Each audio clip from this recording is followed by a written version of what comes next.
Hello, today is Wednesday, November 20th, and welcome to episode 387 of Fault Lines, the National Security Institute's podcast that gets you quickly up to speed 3 times a week on the national security and foreign policy debates shaking up America. I'm NSI's Deputy Executive Director, Martha Miller. I'm joined today by NSI Fellow Jessica Jones, NSI CTC Fellow Jeffrey Wells, and last but not least, NSI Senior Fellow Andy Kaiser. And today we're focusing on Hong Kong, a city at the crossroads of political control and economic ambition. This week, 2 major developments highlight this tension. First, the sentencing of 47 pro-democracy activists under Beijing's national security law, or perhaps an older law, which maybe we could talk about today. A move that critics say dismantles the one country, two systems framework and stifles political freedoms.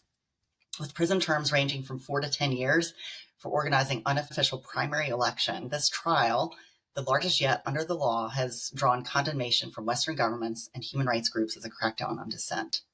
Meanwhile, the Global Financial Leaders Investment Summit brought together international and Chinese leaders, including Vice-Premier He Lifeng, I'm sure I butchered that name, to position Hong Kong as a global financial hub. His speech emphasized financial reforms, closer ties with mainland China, and innovation to drive growth. These 2 stories paint a portrait of a city caught between its past as a bastion of political freedoms and a future as an economic powerhouse under Beijing's control, ? Big question mark. So, Jess, let's start with you. This strikes me as being kind of a shift in what's been happening in Hong Kong. There's been a lot of high-profile arrests in the past. Can you talk to that a little bit? And what legal framework are they using? Yeah, I think it's interesting you talk about kind of large public condemnation, headline stories, but if you weren't really paying attention, you might have missed these stories in your newspaper, right? There's a lot going on in the world, and this isn't receiving as much attention as one would think.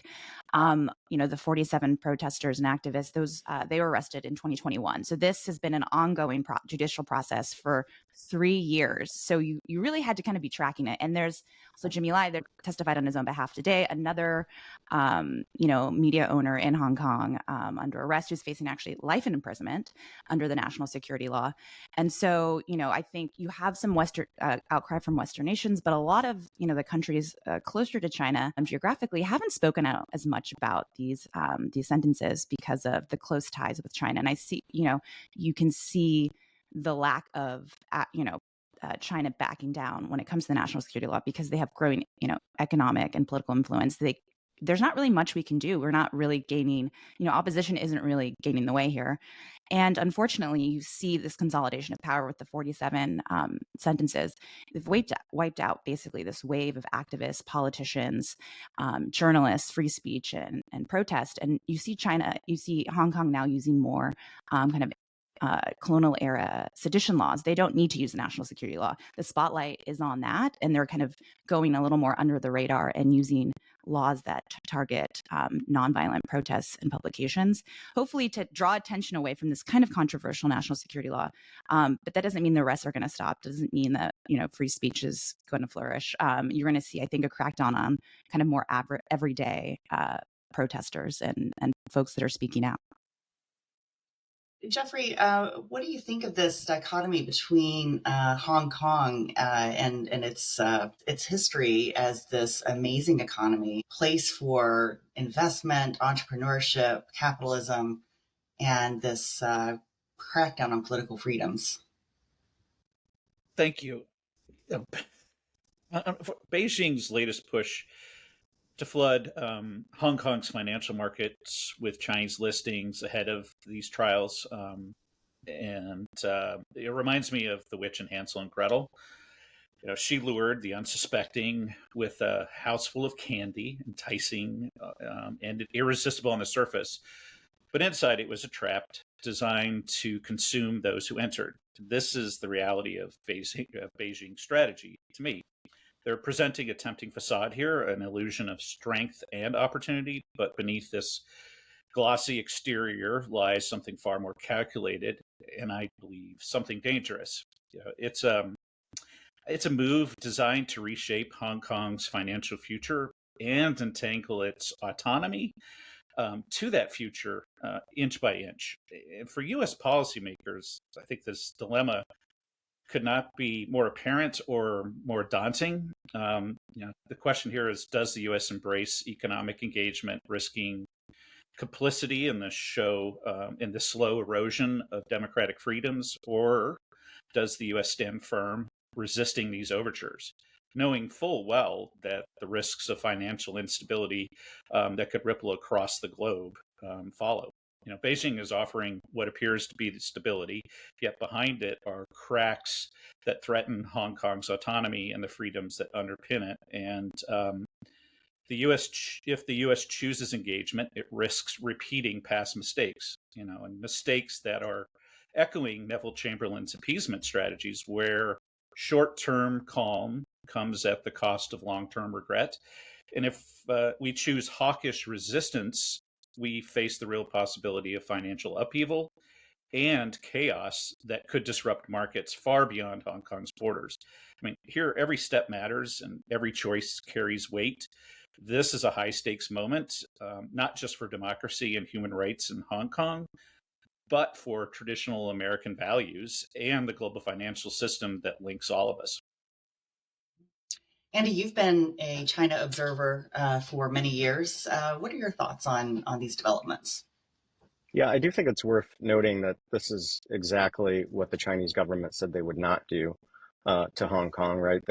When they took control back over from the British, there was certainly a degree of promise to grant some level of autonomy over time. Of course, that's been eroded to the point where we are today, where simply, organizing protests that we see in every democracy around the world is met with pretty harsh jail time.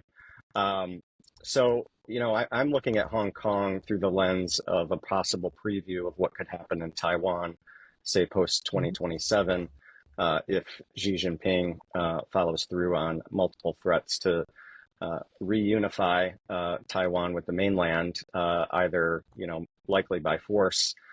Certainly, they've been trying to reunify through what they would say was peaceful means. If you've ever been to Taiwan, the Chinese government is very active with information operations, with political influence, with business level influence, with espionage, with stolen intellectual property, with attacking their industries, commercially and otherwise, to try to undermine that sort of bastion of democracy in the South China Sea, East China Sea, for its own advantage. So, if for folks who care about democracy in the world, I do think we should be paying very close attention to what's happening in Hong Kong and Taiwan. I think those folks, those countries, should be looking at arming Taiwan, should be pressuring Taiwan to improve its own defenses. We hear a lot of conversation about 2 or 3% of GDP spending on defense. Taiwan is clearly an existential threat for survival. Maybe more like 8 or 10% would be more apt. So, a more concerted effort to make some preparations ahead of this potential date that is, coming upon us more quickly than I think some realize. So that's how the lens I'm looking at it through, Martha. And I would like to add that China doesn't do this in a vacuum. Obviously, we have quite a lot happening in Ukraine right now. We also witnessed undersea cables being sabotaged in the Baltic Sea. As I understand it, the Danes actually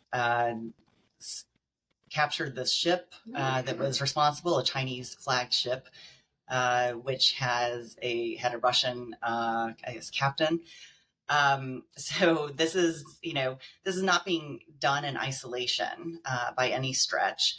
And we can't look at China as just one single siloed problem.